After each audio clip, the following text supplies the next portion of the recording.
നമസ്കാരം. ഇന്ന് ഇന്ത്യ ലോകത്തിലെ ഏറ്റവും നാലാമത്തെ ലാർജസ്റ്റ് വെഹിക്കിൾ നിർമ്മാതാക്കളാണ്. അതായത് നാലാമത്തെ വലിയ വെഹിക്കിൾ നിർമ്മാതാക്കളാണ് ഇന്ത്യ ഇന്നിപ്പോൾ. അപ്പോൾ ഇന്ത്യ നമ്മൾ ഈ വെഹിക്കിളിൻ്റെ ഒരു കാര്യങ്ങൾ നോക്കുകയാണെങ്കിൽ ഏതൊരു കമ്പനി ആയാലും സുസുക്കി അല്ലെങ്കിൽ ടൊയോട്ടോ അല്ലെങ്കിൽ കിയ, ഹുണ്ടായി, പിന്നെ ഏഷ്യർ, അതുപോലത്തെ ഏത് കമ്പനിയാണെങ്കിലും അവരുടെ ഒരു പ്രോഡക്റ്റ് മാർക്കറ്റിലോട്ട് ഇറക്കുമ്പോൾ ആ ഫുൾ പ്രോഡക്റ്റ് അവരുടെ ഇന്നോസ് ഫെസിലിറ്റീസിൽ ഉണ്ടാക്കുന്നതായിരിക്കില്ല.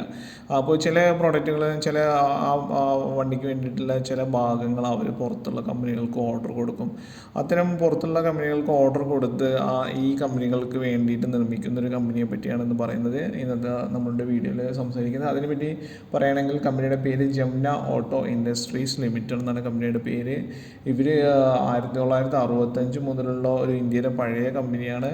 ഒരു മാർക്കറ്റ് ഷെയറുള്ള കമ്പനിയാണ്. കമ്പനിയുടെ പ്രൊഡക്റ്റുകളെ പറ്റി നോക്കുകയാണെങ്കിൽ അവർ leaf spring allied components, lift axle allied components, trailer mechanism suspension, trailer air suspension, trailer SPD, bus air suspension, stabiliser bar, Z spring, ഇത്തരം കാര്യങ്ങളെല്ലാം ഉണ്ടാക്കുന്ന ഒരു കമ്പനിയാണ്. പിന്നെ അതോടെ തന്നെ അവരിപ്പോൾ റീസെൻ്റായിട്ട് ഈ അഗ്രോ റിലേറ്റഡ് പ്രോഡക്റ്റുകളോട് ഉണ്ടാക്കുന്നുണ്ട്. അത് നോക്കുകയാണെങ്കിൽ rotavator, laser land leveller, cultivator, rotary weeder, fertiliser, broadcaster, straw reaper, super seeder, MB plough, hydraulic reversible plough, disc harrow, ഇങ്ങനത്തെ ഒരുപാട് പ്രോഡക്റ്റുകൾ ഉണ്ടാക്കുന്ന ഒരു കമ്പനിയാണെന്ന് കാണാൻ പറ്റുന്നതാണ്. ഇപ്പോൾ അതായത് ഇവരുടെ ഒരു ലീഡർഷിപ്പ് നോക്കുകയാണെങ്കിൽ ഏകദേശം 62 മുതൽ 65% മാർക്കറ്റ് ഷെയറാണ് ഈ കൊമേഴ്ഷ്യൽ വെഹിക്കിൾസിൻ്റെ ഒറിജിനൽ എക്യുപ്മെൻറ്റ് മാനുഫാക്ചർ, അതായത് OEM എന്നൊക്കെ പറയും, അതിന് ഡൊമസ്റ്റിക് മാർക്കറ്റിൽ അവർക്കുള്ളത്. അതായത് ഈ ഇന്ത്യയിലെ ഇത്തരം പ്രോഡക്റ്റ് ഉണ്ടാക്കുന്ന വലിയ കമ്പനിയാണെന്ന് അർത്ഥം. അപ്പോൾ ഇനി ഇവരുടെ ഒരു മാനുഫാക്ചറിങ് ഫെസിലിറ്റീസ് നോക്കുകയാണെങ്കിൽ കമ്പനിക്ക് 10 മാനുഫാക്ചറിങ് പ്ലാന്റ്സ് ഉണ്ട് ഇന്ത്യയിൽ നിന്ന് കാണാൻ പറ്റുന്നതാണ്. പിന്നെ അതുപോലെ തന്നെ അതിലൊന്നിൽ അവർക്കൊരു R&D സെൻറ്റർ, അതായത് പ്രോഡക്റ്റുകളെ നവീകരിക്കാനും മറ്റും റിസർച്ച് ആൻഡ് ഡെവലപ്മെൻ്റ് ആയിട്ടുള്ള ഒരു സെൻറ്റർ ഉണ്ടെന്നും പിന്നെ 2 ഇൻ പ്രോഗ്രസ് ഉണ്ടെന്നും കാണാൻ പറ്റും. അത് ആദിത്യപൂരിലും പിന്നെ ഇൻഡോറിലും ഉണ്ടെന്ന് കാണാൻ പറ്റും. പിന്നെ ഇവരുടെ 300-ലേറെ OEM parts, original equipment parts ഉണ്ടാക്കുന്നതും പിന്നെ അതുപോലെ തന്നെ 5000-ലേറെ AMI after market initiation parts ഉണ്ടാക്കുന്നതാണെന്നും നമുക്ക് കാണാൻ പറ്റുന്നതാണ്. പിന്നെ ഇവരുടെ പ്രൊഡക്ഷൻ കപ്പാസിറ്റി നോക്കുകയാണെങ്കിൽ 30 lakh metric ton per annum, അതായത് ഒരു വർഷത്തിൽ 30 ലക്ഷത്തോളം മെട്രിക് ടണ്ണ് ഇവരുടെ പ്രോഡക്റ്റ് അവർ നിർമ്മിച്ച് ഇവർ മറ്റു കമ്പനികൾക്ക് കൊടുക്കുന്നുണ്ടെന്ന് കാണാൻ പറ്റുന്നതാണ്. ഇനി ഇവരുടെ ഒരു ക്യാപിറ്റൽ എക്സ്പെൻഡിച്ചർ നോക്കണമെങ്കിൽ അവർ കൂടുതലും construction of new plant at Adityapur, Jharkhand, പിന്നെ അതുപോലെ റിമൈനിങ് എക്സിസ്റ്റിംഗ് പ്ലാന്റ്സിൻ്റെ മോഡിഫിക്കേഷൻസും മറ്റു കാര്യങ്ങൾക്കായിട്ട് ഇവർ ഒരുപാട് കാശ് ചിലവാക്കേണ്ടത് കാണാൻ പറ്റുന്നതാണ്. ഇനി ഇവരുടെ ഒരു എക്സ്പോർട്ട് കപ്പാസിറ്റിയോടെ ഇവർ ഇന്ത്യയിൽ മാത്രമല്ല എക്സ്പോർട്ട് ചെയ്യുന്നുണ്ട്. 15-ലേറെ കൺട്രീസിലോട്ട് അവർ അവരുടെ പ്രോഡക്റ്റുകൾ എക്സ്പോർട്ട് ചെയ്യുന്നുണ്ട്. അതുപോലെ തന്നെ 440 പുതിയ കൺട്രിയിലോട്ട് അവർ ഇത് എക്സ്പോർട്ട് ചെയ്യാൻ ഇതിലാണെന്ന് കാണാൻ പറ്റുന്നതാണ്. പിന്നെ ഇവരുടെ ഒരു ക്ലയൻറ്റിൻ്റെ പ്രൊഫൈൽസ് നോക്കുകയാണെങ്കിൽ Ashok Leyland, Force, Fuso, GM, Bharat Benz, Isuzu, Mahindra, Renault, Nissan, Scania, SML, Isuzu, Escorts, പിന്നെ Tata Motors, UD trucks, Volvo, ഇങ്ങനെ ഒരുവിധം എല്ലാ കമ്പനികൾക്കും തന്നെ ഇവരുടെ പ്രോഡക്റ്റ് അവർ കൊടുക്കുന്നുണ്ട് എന്നത് നമുക്ക് കാണാൻ പറ്റുന്നതാണ്.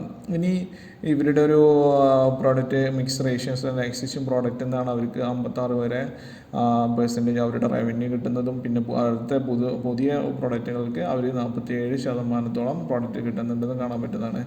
പിന്നെ ഇവരുടെ ബാക്കി ഇനി ഇവരുടെ ഒരു ഫിനാൻഷ്യൽ ഒരു സ്റ്റേറ്റ്മെൻറ്റും മറ്റു കാര്യങ്ങളും നമുക്ക് നോക്കുകയാണെങ്കിൽ കമ്പനിയുടെ മാർക്കറ്റ് ക്യാപ്പ് 49,031 കോടി രൂപയാണ്. 4,931 കോടി രൂപയാണ്.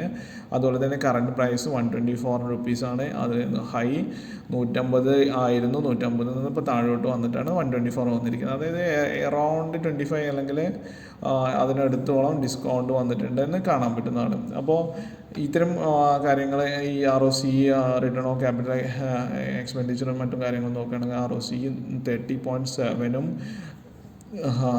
പിന്നെ ROE 24.57 ആണ്, 5% ആണ്. നോക്കുക ഇത് രണ്ടും തന്നെ നമുക്ക് നല്ല പ്രോമിസിങ് ആയിട്ടുള്ള സ്ട്രോങ് ആയിട്ടുള്ള ഒരു ഫിഗറാണെന്ന് കാണാൻ പറ്റുന്നതാണ്.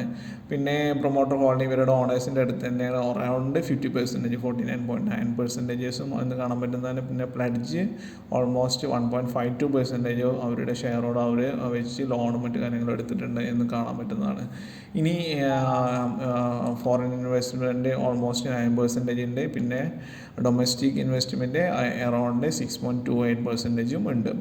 ഇനി ഇവരുടെ ഇതാണ് ഇവരുടെ ഗ്രാഫ്. ഈ ഗ്രാഫ് പരിശോധിക്കുമ്പോൾ നമുക്കറിയാൻ പറ്റും ഓൾ ടൈം ഹൈ ഒരു 150 നേരെ വന്നിട്ട് താഴോട്ട് വന്നാണെന്ന് നമ്മൾക്ക് കാണാൻ പറ്റുന്നതാണ്. ഇനി അപ്പോൾ ഈ ഒരു 200 DMAയുടെ താഴത്ത് വരുന്ന ഷെയറുകൾ വാങ്ങിക്കുമ്പോൾ അത് പെട്ടെന്ന് തന്നെ ഒരു ഹൈക്ക് ഉണ്ടാവാനുള്ള സാധ്യതയും കൂടുതലാണെന്ന് നമുക്ക് ചെയ്യാൻ പറ്റുന്നതാണ്. ഇനി ഒരു പേര് കമ്പനീസ് നോക്കുകയാണെങ്കിൽ അറൗണ്ട് 8ാം സ്ഥാനത്തുള്ള ഒരു കമ്പനിയാണെന്നും കാണാൻ പറ്റുന്നതാണ്. ഇനി ഒരു ക്വാർട്ടർലി റിസൾട്ട് നോക്കുകയാണെങ്കിൽ ഒരു ജൂണിലെ ക്വാർട്ടർലി റിസൾട്ട് അവർ അപ്ഡേറ്റ് ചെയ്തില്ല. ബട്ട് മാർച്ചിന് വരെ നോക്കുമ്പോൾ സെയിൽസ് ഗ്രാജുവലായിട്ട് ഇൻക്രീസ് ചെയ്തിട്ടുണ്ട്. 2023 ഡിസംബറിൽ 604 ആയിരുന്നെങ്കിൽ 640 2024 മാർച്ചിലോട്ട് എത്തിയിരിക്കുന്നത് കാണാൻ പറ്റും. ഇനി പ്രോഫിറ്റ് ആൻഡ് ലോസ് നമ്മൾ ഇയർലി വൈസ് നോക്കുകയാണെങ്കിലും ഒരു ഗ്രാജുവൽ ഇൻക്രീസ് എല്ലാ വർഷത്തിലും ഉണ്ടെന്ന് കാണാൻ പറ്റുന്നതാണ്. അതായത് സെയിൽസ് 2325 കോടി രൂപ മാർച്ച് 2023 2427 കോടി രൂപ മാർച്ച് 2024 ആയിട്ടുണ്ടെന്ന് കാണാൻ പറ്റും. അതുപോലെ തന്നെ എക്സ്പെൻസസ് കൂടിയിട്ടുണ്ട്. ഓപ്പറേറ്റിംഗ് പ്രോഫിറ്റ് 262 മാർച്ച് 2023 അതുപോലെ 329 അത് മാർച്ച് 2024 വന്നിട്ടുണ്ടെന്ന് കാണാൻ പറ്റുന്നതാണ്. ഇനി പ്രോഫിറ്റ് ബിഫോർ ടാക്സസ് എല്ലാം അതൊരു പ്രോമിസിങ് ആണ്. നമുക്ക് ആകെ അറിയേണ്ടത് ഈ ജൂൺ ക്വാർട്ടറിലെ റിസൾട്ട്സ് വന്നിട്ടില്ല എന്നുള്ളൊരു ഒരു ഡിമെറിറ്റ് മാത്രമാണ് ഈ ഒരു ഗ്രാഫ് നോക്കുമ്പോൾ കാണുന്നത്. പിന്നെ അതുപോലെ ടാക്സ് എല്ലാം അവർ കറക്റ്റായിട്ട് 30% ടാക്സ് പെർഫെക്റ്റ് ആയിട്ട് അടച്ചിട്ടുണ്ട് എന്നും കാണാൻ പറ്റുന്നതാണ്. ഇനി ഇവരുടെ ഒരു കോമ്പൗണ്ട് സെയിൽസ് ഗ്രോത്ത് 3 വർഷം 41% ആയിട്ട് ഇൻക്രീസ് ചെയ്തിട്ടുണ്ട്. CAGR 3 വർഷം 13% ആയിട്ട് ഇൻക്രീസ് ചെയ്തിട്ടുണ്ട് കഴിഞ്ഞ 13 വർഷമായിട്ട് നോക്കുമ്പോൾ എന്നും കാണാൻ പറ്റുന്നതാണ്. അപ്പോൾ ഇത്തരം കാര്യങ്ങളെല്ലാം നോക്കുമ്പോൾ കമ്പനി പ്രോമിസിങ് ആണ്, സ്ട്രോങ് ആണ്, ഫിനാൻഷ്യലി സൗണ്ടാണ്. പിന്നെ അതുപോലെ തന്നെ മാർക്കറ്റ് ക്യാപ്പ് ഹൈ ആണ്, ROCയും കൂടുതലാണ് എന്നിട്ടുള്ള കാര്യങ്ങളെല്ലാം നമ്മൾക്ക് ഇത് അനലൈസ് ചെയ്യുമ്പോൾ കാണുന്നതാണ്. പിന്നെ അതിൻ്റെ ഒരു ഗ്രാഫിൻ്റെ ഒരു ഫ്ലോ തന്നെ ഏകദേശം ഒരു അപ്വേർഡായിട്ടുള്ള ഒരു ഫ്ലോ ആണ്. ബട്ട് ഇപ്പോൾ നമുക്കൊരു 20% എബോവ് ഡിസ്കൗണ്ട് വന്നിട്ടുള്ള ഒരു സമയമാണെന്നും ഇത് ജസ്റ്റ് നമുക്ക് കാണാൻ പറ്റുന്നതാണ്. ഇനി ഇവരുടെ ജസ്റ്റ് ഇതൊക്കെയാണ് ഇവരുടെ പ്രോഡക്റ്റ്. 65 years നമ്മൾ ഓൾറെഡി പറഞ്ഞു കഴിഞ്ഞു. 15 വർഷത്തിലെ പരിചയമുള്ള കമ്പനിയാണെന്ന് പറഞ്ഞു കഴിഞ്ഞു. 15 കൺട്രീസിലോട്ട് എന്ത് ചെയ്യുന്നതും 5000 പാർട്സ് മാനുഫാക്ചർ ചെയ്യുന്ന കമ്പനിയാണെന്നും നമ്മൾ ഓൾറെഡി പറഞ്ഞു കഴിഞ്ഞു. അപ്പോൾ ഇത്തരം കാര്യങ്ങളാണ് ഇവരുടെ ഓൾ ഓവർ ഇന്ത്യയിലുള്ള ഇതാണ് പ്രൊഡക്ഷൻ ഫെസിലിറ്റീസും മറ്റു കാര്യങ്ങളാണ്. അപ്പോൾ ഇതാണ് ഈ കമ്പനിയെ പറ്റി പറയാനുള്ളത്.